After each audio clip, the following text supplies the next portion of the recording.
Olá, muito boa noite, sejam bem-vindos mais uma vez à nossa live Saúde em Pauta. Esse projeto que traz a todos vocês, nossos internautas, nossos clientes do Complexo de Saúde São João de Deus, muita informação, muito entretenimento e muito conhecimento. Hoje, mais uma vez, trazendo aqui um tema de extrema importância e vocês, a partir de agora, estarão comigo e com os nossos convidados de hoje para participarem desse importante momento. Hoje vamos receber aqui a doutora Ana Paula Coimbra Israel. Ela que é cirurgiã torácica e também é coordenadora da CIDOT, que é a Comissão Intra-Hospitalar de Doação de Órgãos e Tecidos para Transplantes do nosso Complexo de Saúde São João de Deus. E nós temos também hoje um convidado muito especial, que inclusive já está nos assistindo nesse momento, que é o Dr. Omar Lopes Cansado Júnior. Ele é diretor da Central Estadual de Transplantes de Minas Gerais. Queria destacar, então, desde já e agradecer a presença dele nesse nosso evento de hoje, que vai trazer como pauta a doação de órgãos em tempos de pandemia. Até porque hoje é dia 1º de setembro e iniciamos, então, hoje a campanha Setembro Verde. Então, a partir de agora, nós vamos participar desse momento de integração, de conhecimento com esses dois grandes profissionais que estarão conosco a partir de agora. Vou localizar aqui, então, o Dr. Omar, que eu vi que ele já solicitou a participação na nossa live, para que a gente possa, então, dar início à nossa transmissão juntamente com ele. Lembrando que esse nosso projeto, ele foi desenvolvido justamente para levar informação e conhecimento a todos vocês, nossos internautas, e nós já participamos aqui com diversos profissionais da nossa instituição, que estiveram aqui trazendo temas de grande relevância, certo? Bom, antes de chamar o Dr. Omar, na verdade eu gostaria que ele pedisse novamente, solicitasse novamente a participação aqui na nossa transmissão. Peço às demais pessoas que estão nos assistindo nesse momento que aguardem, tá? Para que o Dr. Omar possa entrar conosco e não solicitem participações, tá bom, gente? Porque a partir do momento que vocês solicitam também participar do evento, a solicitação dele some aqui pra gente e a gente precisa contar com a participação dele dentro dos próximos minutos, certo? Enquanto ele solicita então a participação, eu vou aqui destacar algumas presenças, algumas participações de profissionais do Complexo de Saúde que estiveram conosco recentemente aqui. Antes de dar início, na verdade, a anunciar, eu já vou logo já chamar aqui o Dr. Omar Cansado, porque ele já solicitou sua participação para que possa interagir conosco nesse nosso evento do Saúde em Pauta. Mais uma live preparada especialmente para vocês, nossos espectadores, diretamente do Instagram do nosso Complexo de Saúde.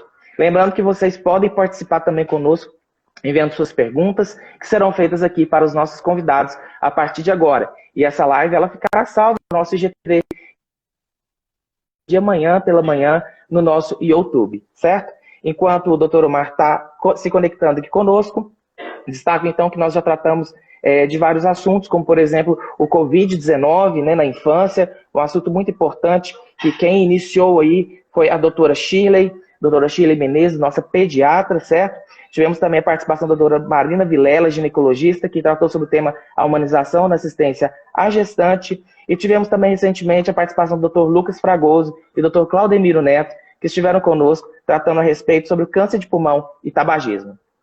Bom, vejo aqui que o Dr. Omar já está conosco. Dr. Omar, muito boa noite. Seja bem-vindo ao nosso projeto Saúde em Pauta. Muito obrigado por estar conosco nessa noite. Boa noite a todos. Eu que agradeço. Acho que é sempre um privilégio poder falar com vocês, especialmente aí no Hospital São João de Deus, que é um grande parceiro nosso na questão de doação de órgãos e transplantes, uma das CIDOTs mais ativas do Estado, que frequentemente nós temos contato, a doutora Ana Paula e todo o pessoal do São João de Deus são muito prestativos e nos ajudam muito nessa luta que é a doação de órgãos, né? Isso aí, um só doador pode salvar Perfeito, Dr. ou Omar. melhorar a vida de muitas pessoas. Tivemos uma pausa na conexão, mas já retomamos. Eu não vou me delongar muito, já vou passar a palavra para a doutora Ana Paula Coimbra Israel, que juntamente com você vão discorrer sobre esse tema tão importante, que é a doação de órgãos, principalmente agora em tempos de pandemia. Muito obrigado por suas palavras. Passo agora então para a doutora Ana Paula. Boa noite a todos e bom evento. Boa noite, Omar. Tudo bem? Como é que é, Baiana? Tudo bom? Tudo jóia. Então, a ideia dessa conversa é que a gente possa falar um pouquinho sobre as dificuldades não só nesse período da pandemia, mas enfim, em toda essa época, né? O transplante não deixa de ser uma dificuldade, um momento muito difícil, né? Falar com as pessoas sobre transplante, ou sobre doação, perdão. A gente sempre acaba tomando o todo pelo. Eu nunca me lembro qual que é a figura de linguagem adequada para isso, mas falar sobre doação.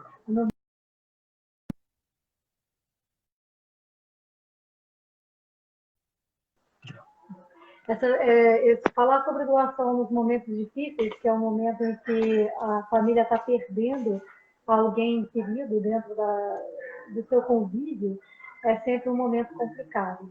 E hoje, com essa pandemia, em que além de a pessoa estar perdendo alguém muito querido para uma doença, seja ela qual for, além disso, a gente está nesse momento do receio da pandemia, em que o contato está sendo muito restrito, né, da família com esse paciente, está gerando ainda mais dificuldade, né?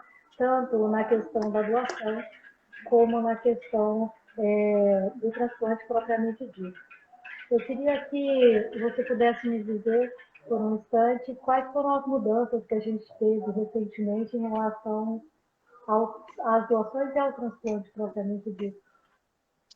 Ana, esse realmente é muito importante, né? Porque todo mundo está passando uma situação muito difícil com essa pandemia, não é? Não é só os transplantes que estão sofrendo com isso, todos os pacientes estão sofrendo ação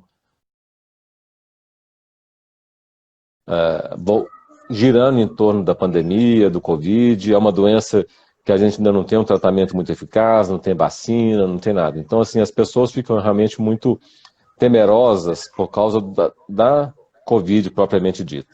Em relação aos transplantes, isso também teve um impacto muito importante nas doações, né? Se a gente for ver as doações desse ano em relação ao ano passado, o global de transplantes no estado, nós tivemos uma queda aí em torno de 27% dos transplantes realizados, se nós compararmos o mesmo período com o período de 2019. Mas isso se deu especialmente às custas do transplante de córnea. Felizmente, no estado de Minas, a doação de órgãos sólidos, quer dizer, pulmão, fígado, coração, pâncreas, rim, não teve uma queda muito expressiva como a gente achava que ia ter. O que aconteceu, uma queda expressiva, foram os transplantes de córnea, porque, por recomendação do Ministério da Saúde, esses transplantes foram interrompidos porque eles são considerados transplantes eletivos, exceto aqueles transplantes de córnea de urgência, né? Uma perfuração de globo ocular, que se a pessoa não fizer um transplante, ela vai perder o olho. Então, nesses transplantes, especialmente os tecidos, houve uma queda realmente muito importante. Eu poderia dizer que cerca de 90% desses transplantes pararam de ser feitos. E com isso, a lista de espera só vai aumentando, né? Os órgãos, nós tivemos uma queda, mas não foi uma queda tão importante quanto das doações de tecidos.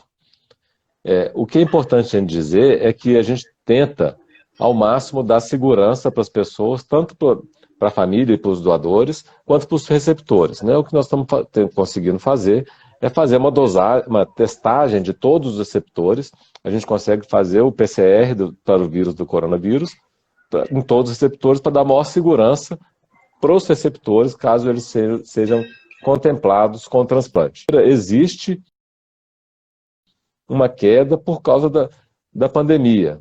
Por que isso? Porque cerca de 40% a 45% dos acidentes diminuíram graças ao isolamento social.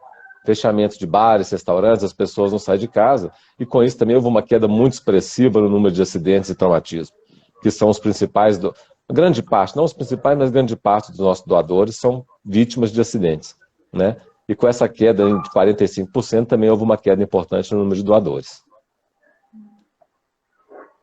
Uma coisa muito interessante também que eu percebi, interessante assim, né? É que além de a gente ter, apesar da gente ter tido uma queda muito importante em relação ao número de doadores, em relação a trauma, a gente manteve um número muito razoável de doadores em relação a outras causas, especialmente a VCIs e a VCH. em pacientes mais jovens, inclusive, né? Eu não sei se por disponibilidade do serviço de urgência, é estranho, né, a gente imaginar isso, eles acabaram chegando mais rapidamente ao serviço de saúde e eles acabaram se tornando pacientes aptos à doação. E uma outra coisa que eu queria comentar em relação a isso é que um problema que a gente tem habitualmente em relação às famílias doadoras é que dentro desse sofrimento da perda do familiar e a espera pela captação, eu queria fazer só um parênteses, é um parênteses que eu faço sempre e que eu acho sempre pertinente, né? Eu queria pedir essa licença, em relação ao que a gente fala às famílias sobre o tempo. Então, eu já tive várias situações em várias famílias e eu me lembro de uma situação muito singular em que um filho de um coleguinha do meu filho, infelizmente, teve uma morte cefálica muito precoce e a família foi extremamente paciente. E foi uma coisa que me surpreendeu muito, que eles disseram, apesar de ser uma criança, que eles esperariam quanto tempo fosse para que o coração daquela criança fosse captado. E eu já ouvi isso de alguns outros poucos familiares. Eu lembro de um avô que me pegou pelos ombros e me disse: minha filha, espere quanto for, para que o máximo possa ser aproveitado, que o maior número de pessoas possa se beneficiar disso. Mas isso não é o habitual. Então, eu queria que as famílias compreendessem o quanto a gente corre contra o tempo todo, desde o momento em que eles permitem que seja feita a doação de órgãos, é uma corrida infinita contra o tempo, para que a gente possa fazer todos os exames a tempo e que a gente possa criar todo um conjunto de fatores que permita essa captação e que a gente consiga também que todas as equipes, que nem sempre vêm do mesmo lugar,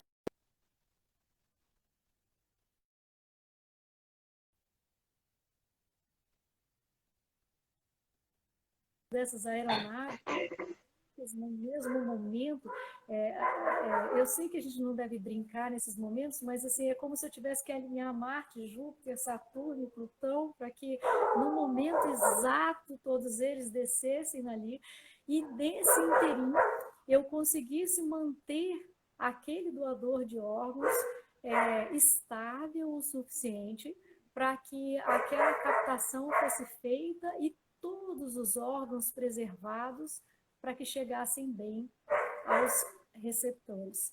E lembrando que, ao mesmo tempo que todo esse trabalho é feito aqui para receber os captadores, todo um trabalho é feito no bastidor, se é que a gente pode chamar isso de bastidor, com os receptores. Então, se há uma equipe de fígado aqui fazendo uma captação, há uma equipe de fígado em outro lugar, aguardando esse fígado com o paciente em campo para receber isso. Há uma equipe de coração, há uma equipe de pulmão. Então, eu tenho equipes simultâneas também.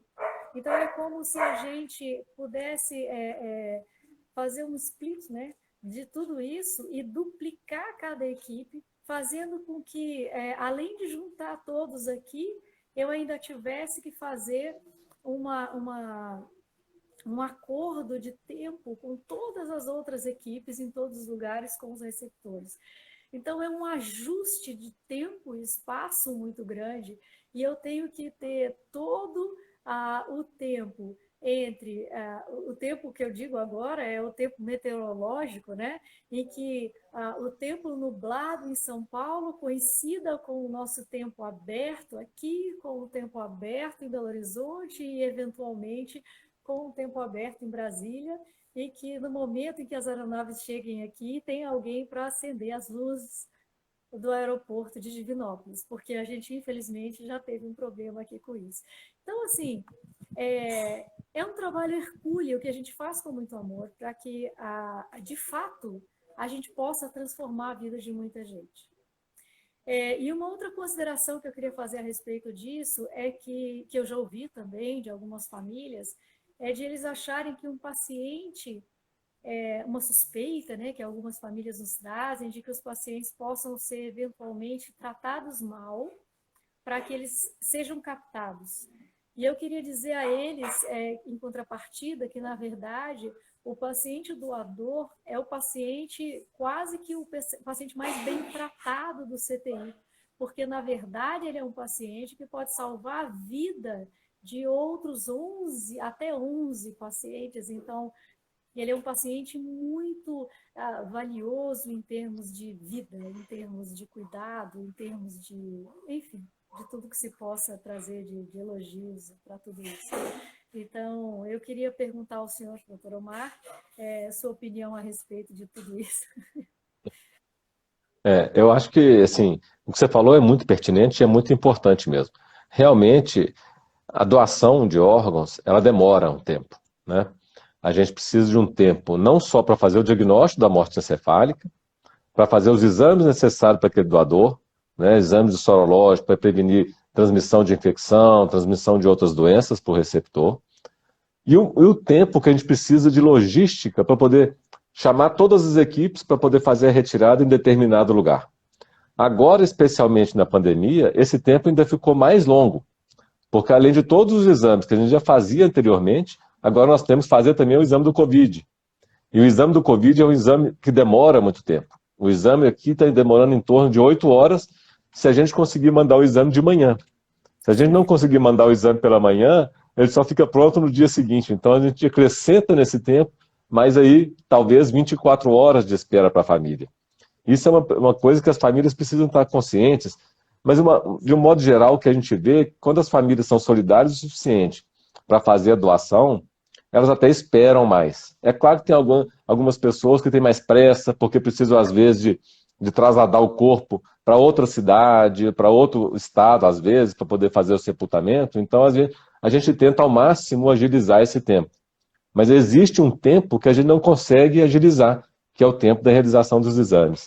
Então é muito importante você ter falado isso, porque é importante que as famílias fiquem conscientes que a gente precisa desse tempo.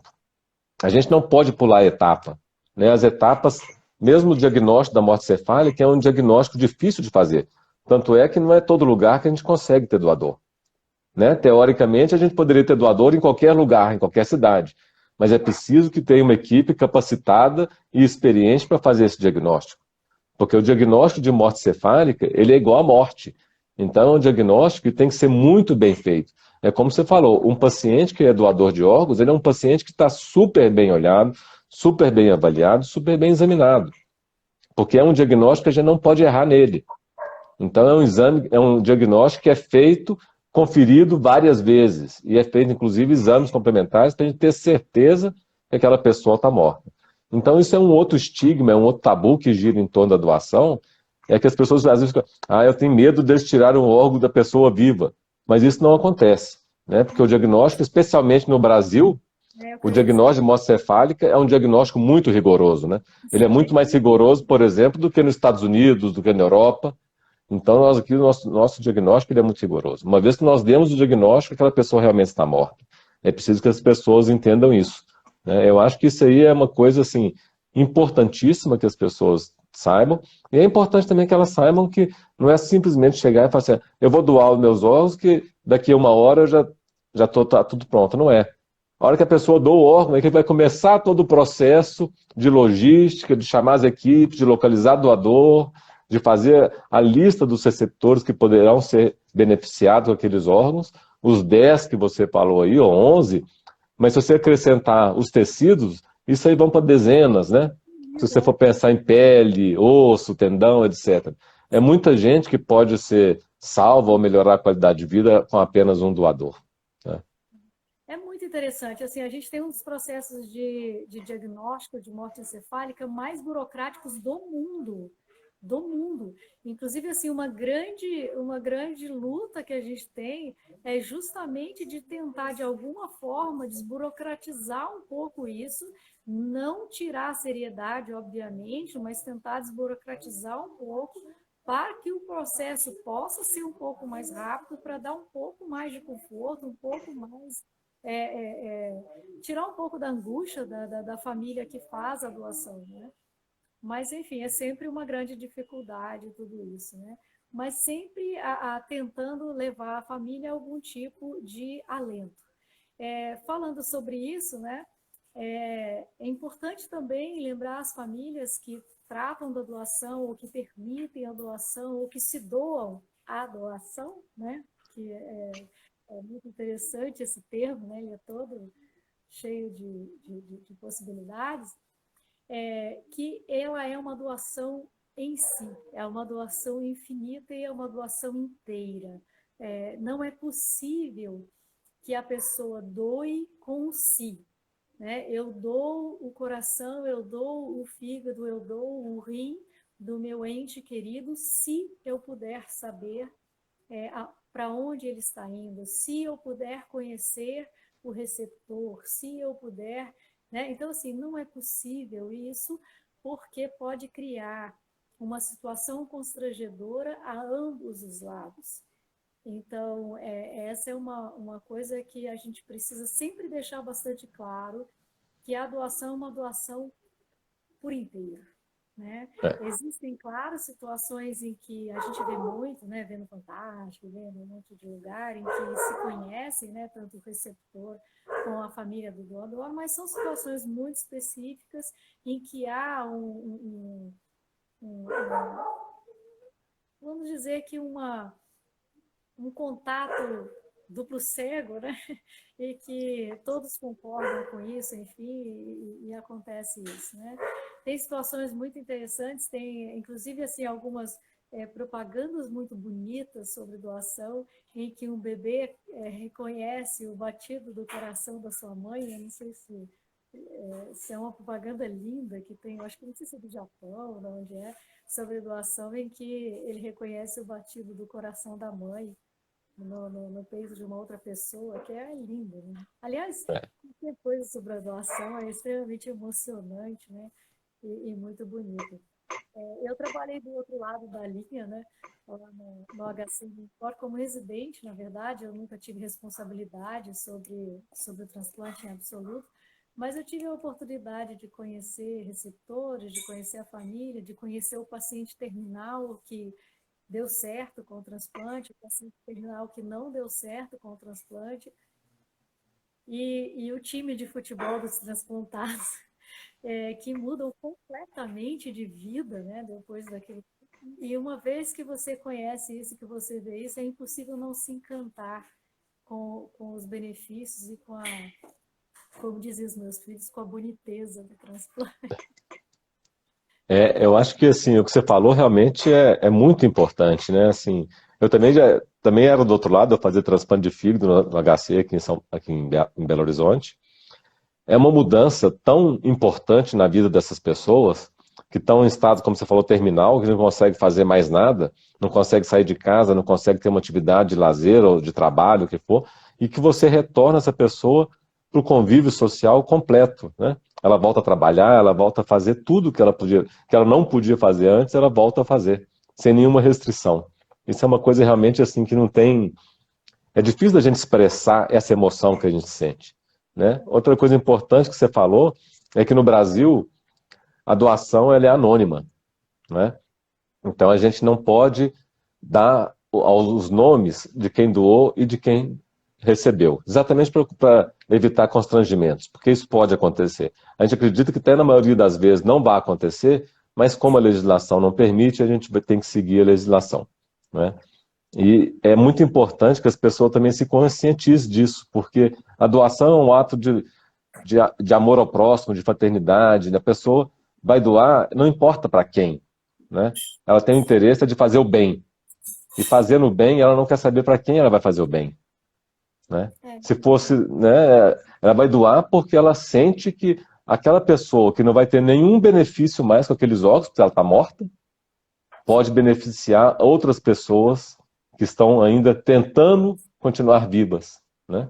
E se não tiver aquele órgão, elas vão morrer, às vezes, rapidamente, né? Sem nenhuma qualidade de vida e num sofrimento muito grande, não só para a pessoa, como para a família da pessoa. É um momento de glória, assim. Na verdade, assim, quando a gente consegue tirar o órgão. E assim, de uma certa forma, a gente acaba tendo notícias, a gente não tem, obviamente, o contato de nada, né? Porque também a legislação não nos permite isso, mas assim, eventualmente, quando o pulmão é captado, eu recebo um raio-x sem nome, mostrando que o pulmão está funcionando. E aquilo é maravilhoso, um pulmão que ventila, um pulmão que não está cheio de líquido, um pulmão, sabe? E uma foto de um monitor com uma saturação maravilhosa e uma história de que o paciente está estubado 2 dias depois, um paciente que não respirava, que não andava, que era dependente de oxigênio. Então, assim, realmente são histórias espetaculares, e cada história dessa é espetacular em si. Então, assim, Exatamente.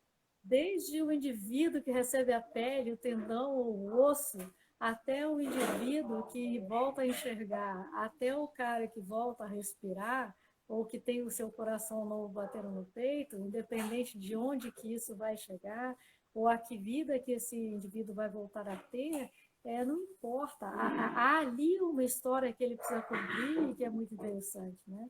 Então, é muito bacana. Exatamente. E uma E outra outra coisa, coisa importante da gente falar também, outra coisa importante da gente falar, é que hoje, na legislação brasileira, para ser um doador, basta você comunicar a sua família, né? Não precisa deixar nada por escrito, não precisa deixar nenhum documento, não precisa deixar nada. Basta que você converse com a sua família e que fala que, caso isso aconteça, que ele gostaria de doar seus órgãos. Porque quem vai determinar isso no futuro vai ser a família, né? isso é muito interessante também, sabe? E assim, uma coisa que a gente tem visto com uma certa frequência vir à tona na briga da família um que quer ir contra. Isso é É, uma coisa bastante assim triste às vezes, sabe? Nós tivemos casos, algumas poucas vezes, em que a família, a pessoa, o familiar disse: eu sei que esse meu familiar queria doar, mas eu não dou conta de doar os órgãos dele. Isso é um pouco triste, porque, de uma certa forma, a gente entende assim: poxa, mas será que você não pode respeitar a vontade do outro? Né? É um é. pouco egoísta isso daí, mas a gente tem que entender a dor, a gente tem que entender o processo, a gente tem que entender uma série de coisas.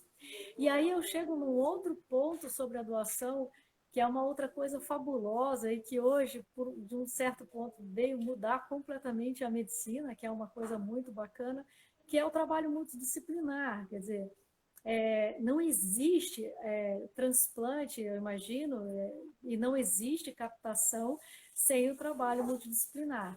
Então, a equipe hoje da Cidote, eu falo que é a Elaine e a Cláudia é psicóloga e a Elaine é enfermeira, elas, na verdade, é que fazem a Cidote funcionar.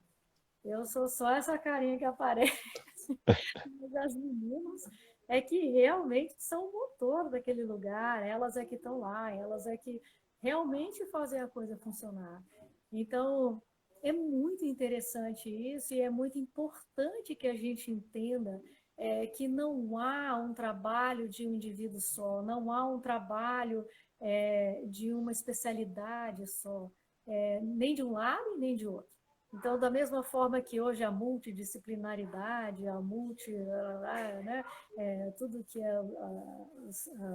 os encontros, né, que hoje são todos multidisciplinares, eles realmente impactam em todas as facetas do trabalho médico, hospitalar, ou seja lá quais forem. E assim, é chato até a gente dizer do trabalho médico, é do trabalho com o paciente, é isso que eu queria dizer, na É. verdade. Eu acho que isso é importante, você tocou num ponto muito importante, porque a doação de órgãos, ela não é só daquele paciente que está lá no CTI, entubado, cheio de equipamento, que a gente tenta salvar a vida dele o máximo que a gente pode, mas chega um momento que a medicina ainda não tem condição de salvar e aquele paciente evolui para o óbito. A doação de óbito começa, como você mesmo diz, lá na portaria do hospital, né? Todo hospital está envolvido, todo hospital está envolvido com a doação, desde o porteiro, o secretário, a enfermeira, o assistente social, o psicólogo, todos os profissionais de dentro do hospital, eles têm que estar envolvidos e têm que estar interessados nessa causa de doação. Porque se um elo desses não funciona bem, no final o resultado pode não ser o que a gente espera. porque tem que ter, né? Tem que ter o tratamento bom do paciente, mas tem que ter o acolhimento da família.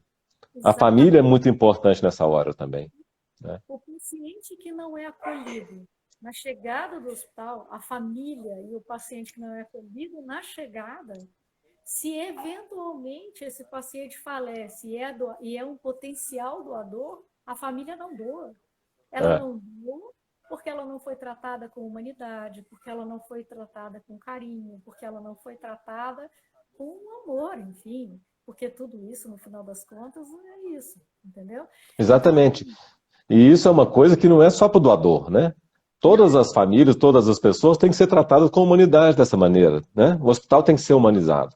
E isso talvez seja um dos grandes desafios agora na época do Covid.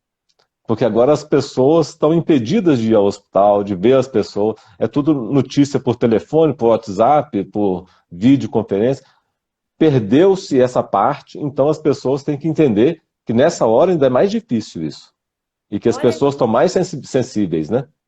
e eu tenho um elogio público a fazer. Eu tenho um elogio público a fazer porque eu fiquei muito sensibilizada tanto com o serviço social como com os médicos e enfermeiros do Hospital de Lomberes, em Belo Horizonte. Eu tenho um tio que há alguns anos vive na rua, ele é um alcoólatra e viciado em crack, e ele, depois de várias internações por infinitos problemas, acabou pegando Covid e foi internado no Odilon Beres. E a forma como a equipe de lá nos contactou todos os dias e recebeu os nossos telefonemas e as nossas angústias, enfim, e inclusive as nossas vontades, etc. Vontades, eu digo assim, em relação aos cuidados, em relação a ele, foi tão surpreendente que mudou a minha forma até de lidar com algumas coisas em relação aos meus próprios pacientes, entendeu? Porque, assim, de lá para cá, eu não sei nem se pode, mas eu confesso que eu tenho dado meu telefone para os pacientes falarem por vídeo com suas famílias, porque eu percebi a diferença que isso fez para nós, sabe? Então, eu acredito que, assim, nossa, eu nunca tinha visto tanto carinho com uma pessoa de rua, e com a família dessa pessoa, sabe? Eu fiquei encantada com isso. Então é isso que eu acho que precisa mudar. É o que a gente tem falando desde o início. A doação, na verdade, é a doação de tudo. É a doação de verdade, é a doação sem esperar nada de volta, é a doação sem esperar nada de conhecer de volta, de saber para onde vai, ou se vai para o bem, ou sei lá, enfim.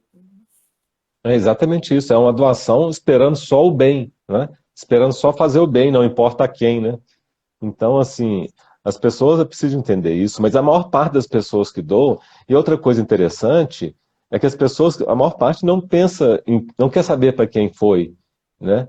Mas as famílias depois que doam, essa é uma experiência que a gente tem muito frequente, que as famílias doadoras depois sentem um conforto tão grande em ter realizado a doação, porque a doação parece assim que aquela morte não foi em vão, né? Aquela pessoa que morreu conseguiu salvar tantas outras que estavam à beira da morte. Então, apesar de ser um sofrimento muito grande para a família doadora, especialmente na doação de órgãos, porque via de regra o doador de órgãos é um paciente que não tem nenhuma doença, né? É aquele paciente que é jovem, que teve uma morte às vezes traumática e que a família vai optar por uma doação de órgãos naquele momento de extrema tristeza e de extrema surpresa daquela morte.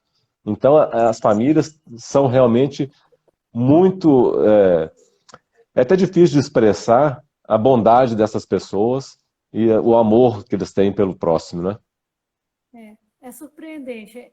Para mim, a doação é um ato assim, de amor extremo, um ato por quem está morrendo, na verdade, sabe? Porque, de uma certa forma, é querer que aquela pessoa, aquilo é uma coisa de forma muito ruim, mas que aquela pessoa não se acabe, que ela possa, de alguma forma, continuar, seja a sua energia, a sua alma, suas células, seja a forma como melhor lhe aprouver, mas que alguma coisa dele ou dela possa continuar caminhando pelo mundo, né? E trazendo Exatamente. o de bom e o de melhor. Nem que seja a esperança, né? Nem que seja a esperança para aqueles que não têm muita esperança mais. Né? Essas pessoas podem transformar a espera em esperança. Sim. Isso é que é uma coisa muito importante, né? Doutor Omar, vou só interromper um minutinho aqui da conversa, o bate-papo de vocês dois, para registrar algumas participações durante a nossa live, participações que são importantes, né? Que vai engrandecer ainda mais esse nosso bate-papo. A Elis Guimarães, nossa diretora-presidente, ela esteve conosco aqui online agora há pouco, e ela relembrou que o nosso complexo de saúde é o hospital do interior do estado de Minas Gerais, que mais capta órgãos, perdendo apenas para a capital, que é Belo Horizonte. Isso graças ao incansável e competente trabalho da doutora Ana Paula e a equipe liderada por ela. E ela disse ainda que é um orgulho ocupar esse lugar e ter essa equipe no nosso complexo de saúde. Destaco aqui também a participação do doutor André, que disse, doutora Ana Paula, que pelo seu brilhantismo e trabalho, o hospital está cada vez mais alcançando lugares incríveis, né, na área da saúde em toda a região. A psicóloga Cláudia Graciano, que também faz parte da CIDOT, que você citou agora há pouco, ela diz ter muito orgulho de fazer parte dessa equipe, parabenizou você por essa live. A Eliane Gonçalves Silva, também participando da nossa live de hoje, parabenizando a todos da CIDOT, do nosso complexo de saúde, e várias outras participações aqui, o Rony Freitas, o Thaís, são muitas as reações e também comentários. A Mel Lara, do Serviço Social, do nosso complexo de saúde, destacou aqui que nós tivemos 2 pacientes renais crônicos transplantados em menos de 15 dias, de doador falecido. O paciente fica extremamente feliz. E como fica feliz, né? A Cláudia também destacou aqui, a psicóloga, a respeito da história de cada família doadora, é uma lição de vida. Na verdade, dá para fazer um filme, né? Com relação a isso.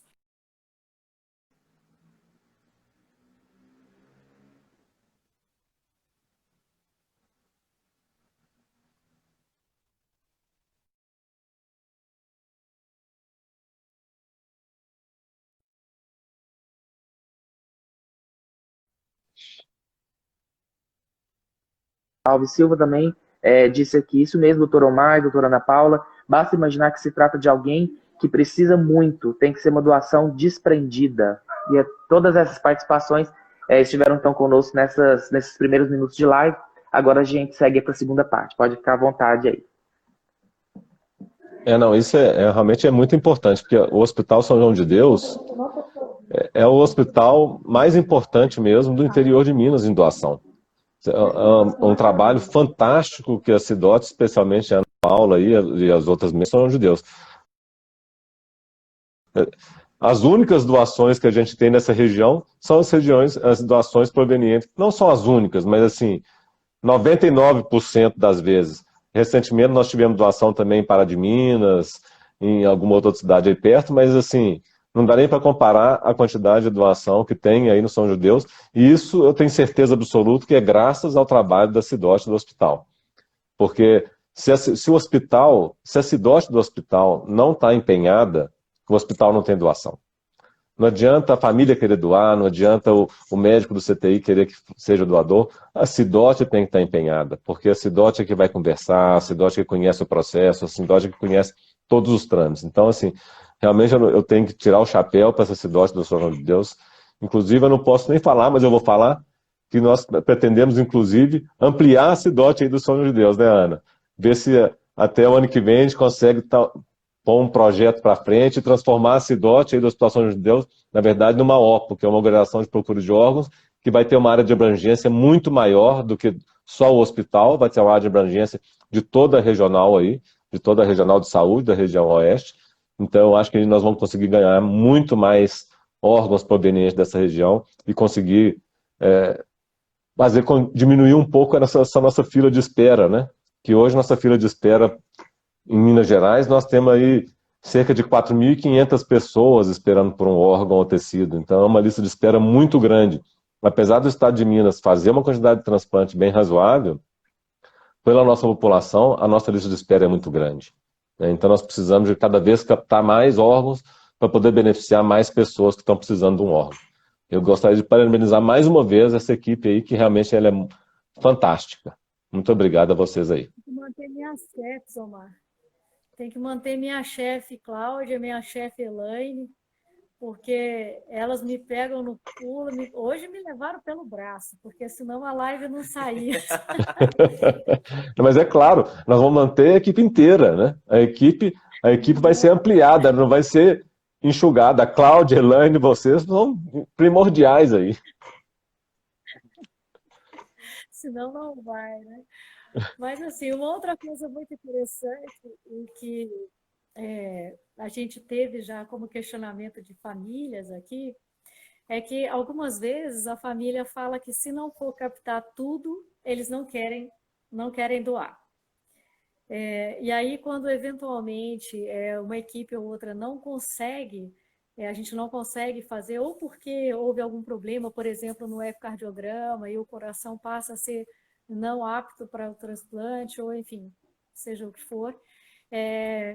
E aí a família, às vezes, quer dar um passo atrás na doação por causa disso.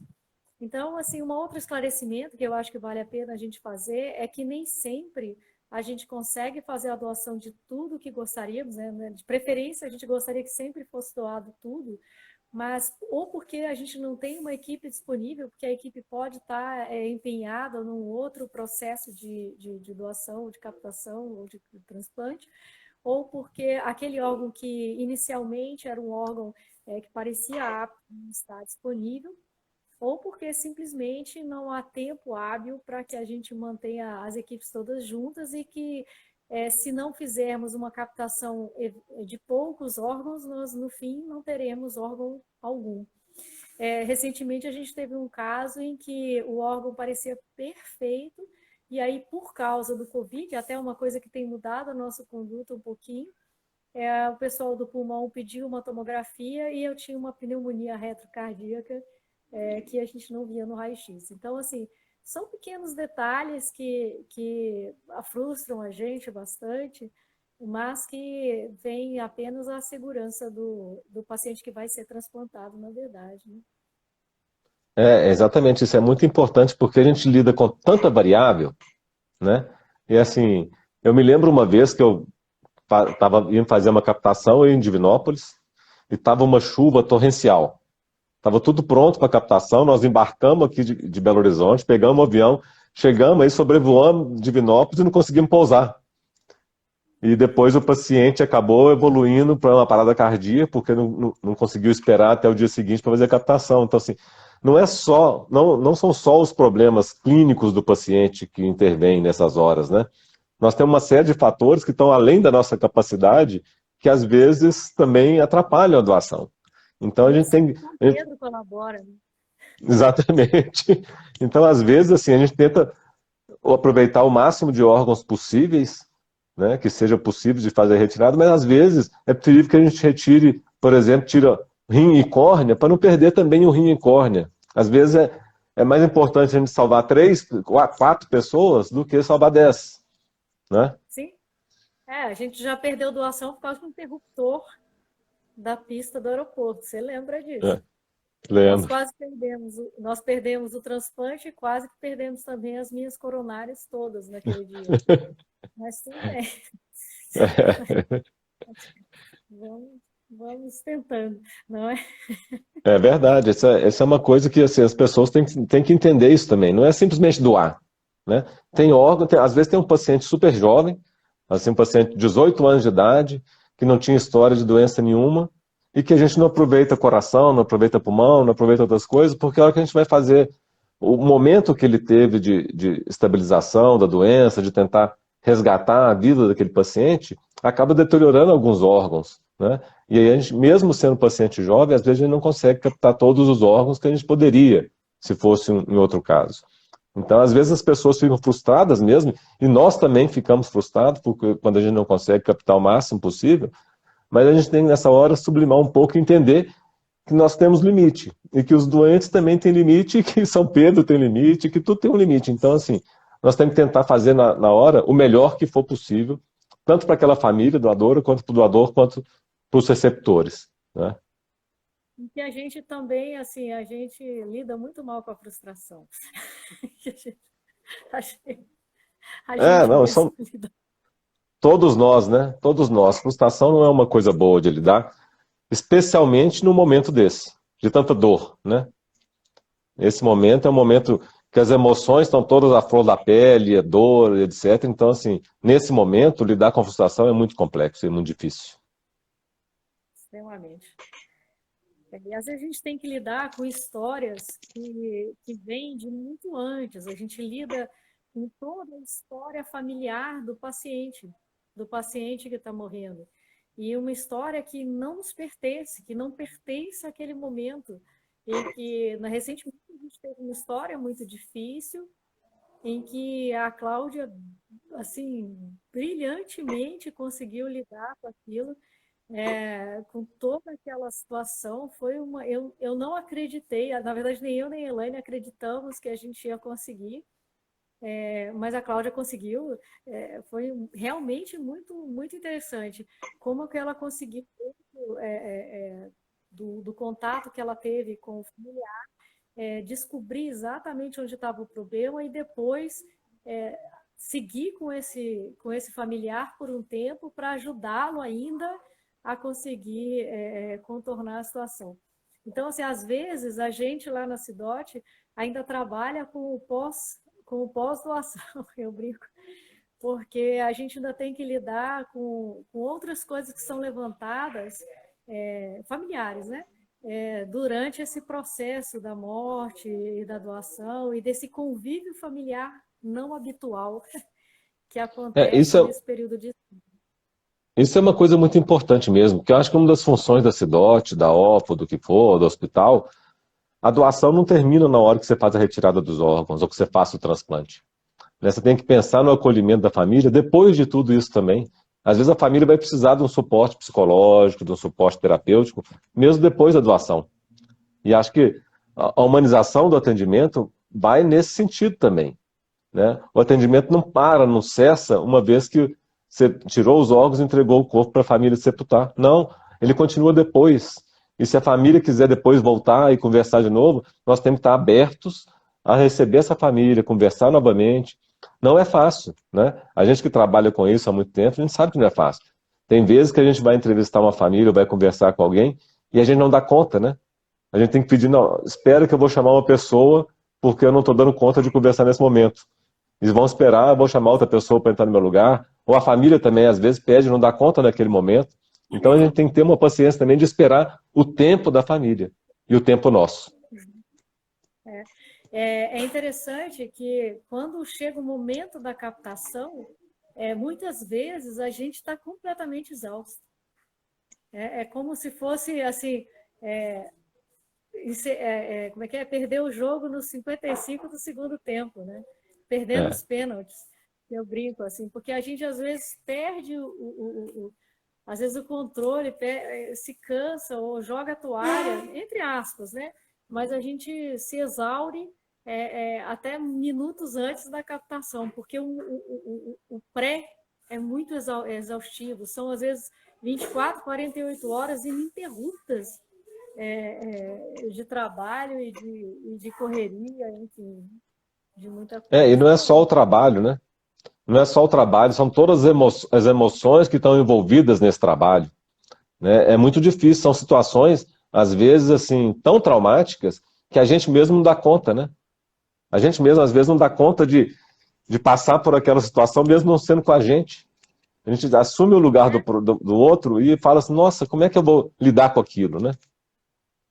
Como é que essa mãe, como é que esse filho vai ficar sem essa mãe? Como é que essa mãe vai ficar sem esse filho? Como é que esse marido vai... Nossa, mas essa era tão boa esposa. Parece que esse marido gostava tanto dessa mulher, parece que essa mulher gostava tanto desse marido, e assim infinitamente. Então, achar que a gente não se envolve nessas emoções é impossível. É impossível a gente não se envolver. Impossível. Exatamente, é uma coisa muito a gente tinha que não ser humano, né? Para não se envolver com essas coisas. né? Às vezes a gente chora lá junto com a família, a gente abraça, nós somos humanos também, né? Nós também temos as nossas emoções. E às vezes as coisas acontecem tão próximo da gente que a gente fala, nossa, Então, né?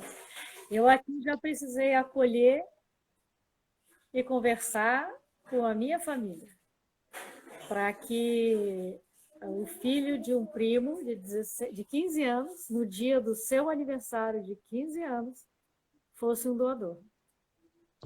E eu vou te dizer que essa foi a coisa mais difícil que eu fiz. E a segunda coisa mais difícil foi a família pedir para que eu entrasse na cirurgia. E a terceira coisa mais difícil foi terminar tudo e eles ficarem bravos porque estava de noite e não dava mais para enterrar. Então, assim, é muito difícil. E por mais que a gente não possa e por mais que a gente não deva, se por um lado para nós é avassalador todo aquele sentimento, faça ideia o que não passa no coração e na alma daquele pai e daquela mãe. Então, não é fácil. Mas em compensação, depois de você saber que você conseguiu ajudar tantas pessoas, te dá um alento, não só para nós, como para as famílias, né? Vou te contar, então, como uma coisa pessoal, de uma experiência pessoal, que, assim, 4 anos depois, eu encontrei, não que eu não a tenha encontrado outras vezes, mas encontrei com essa mãe num lugar, assim, num consultório, não meu, num outro consultório.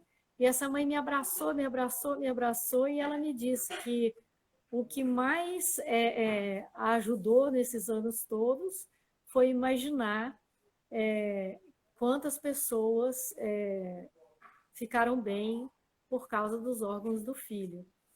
E ela só melhorou, ela só saiu da cama e parou de chorar no dia que ela descobriu que alguém respirava bem com os pulmões do filho dela. Então, assim, vale a nossa rebolada, né? Vale. Claro, acho que sempre vale. Isso é uma coisa muito importante. Perfeito. Doutor Omar, doutora Ana Paula, nós estamos chegando já ao final da nossa transmissão. Nós temos aqui um limite de 1 hora, né? Então já estamos aqui com 54 minutos. Eu gostaria desde já, mais uma vez, agradecer a sua participação, doutor Omar, por esse tempo que está dedicando ao nosso complexo de saúde, né? Nessa importante transmissão, nessa importante live. A doutora Ana Paula também, por todo o empenho, por nos receber aqui na residência dela, né? Nós hoje mudamos um pouco o nosso ambiente, nós estamos... Olha a minha árvore, Omar. Mostre a sua residência à vontade. Minha árvore dentro de casa. Aqui é um paraíso, né? Na verdade, né, doutora Ana Paula? É um paraíso. Eu não poderia deixar aqui de citar já, convidando a todos vocês que estão nos assistindo para a nossa próxima transmissão, que ocorrerá então na próxima terça-feira, às 19h30, que vai trazer como tema os cuidados paliativos, que é um novo setor, um novo serviço que está sendo implantado lá no Complexo de Saúde São João de Deus, agora sob coordenação da doutora Nayara Gonçalves Ferreira, ela que é geriatra e paliativista. Ela estará também juntamente com o doutor Alexandre Ernesto Silva, que é enfermeiro, doutorado em cuidados paliativos e professor da Universidade Federal de São João del Rei, campus Dona Lindu, aqui em Divinópolis. Eles também estarão com a doutora Tatiana Moreira Clementino, é médica intensivista paliativa, e também com a Carolina Eloy Miranda, que é enfermeira paliativista. Então, na próxima terça-feira, neste mesmo horário, às 19h30, mais esse importante tema a respeito, então, dos cuidados paliativos. Doutor Omar, então, muito obrigado mais uma vez. Suas considerações finais. Logo em seguida, doutora Ana Paula, suas considerações finais. Muito obrigado pela participação com vocês. Muito obrigado. Eu que agradeço a oportunidade de estar aí com vocês. Obrigado, Ana Paula. Obrigado ao São João de Deus. Obrigado a toda a população aí da região oeste, porque, assim, realmente, o trabalho que vocês têm feito aí é um trabalho excepcional. É o melhor hospital de captação do interior de Minas. Vai perder para os hospitais de Belo Horizonte, mas a população de Belo Horizonte também é muito maior do que a população daí, então assim, não dá para a gente comparar. O trabalho de vocês realmente é muito importante. Nós estamos aqui sempre à disposição de vocês, nós queremos ajudar o que preciso, e eu acho que é importantíssimo o que estão fazendo, porque a gente tem que sempre estar falando sobre esse assunto, que as pessoas parece que esquecem, a gente fala um dia, daí um dia seguinte já esqueceram, então a gente tem que estar sempre falando sobre isso, e o trabalho de vocês aí realmente tem que dar muito orgulho para para a região e para o hospital, porque vocês estão fazendo um trabalho brilhante. Muito obrigado a vocês.